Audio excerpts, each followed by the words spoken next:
Zebulon Pike, the military commander and explorer for whom America's best-known mountain is named, never reached his peak, even though he tried. Over 200 years later, with a grin so giddy that I blame it on the thin air at 14,114 feet, I crested the summit of Pikes Peak a tick over 14 minutes after leaving the starting line. I was behind the wheel of the most fun-to-drive crossover anyone has ever built, the Porsche Macan GTS. I can't take credit for what must be one of the fastest unmodified sprints to the top. That goes to Pikes Peak legend Jeff Zwart, who led a pack of journalists in Porsche's latest Macan up the hugely demanding paved road.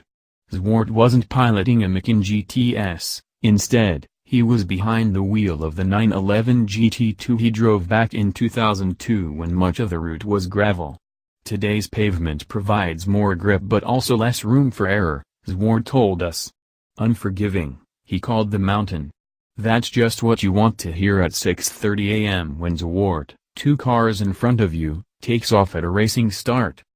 Pressed later, Zwart admitted he drove at a fraction of his racing pace while juggling 2 radios, one to communicate with us and one for park rangers to alert him to wildlife on the road, and shifting a manual transmission.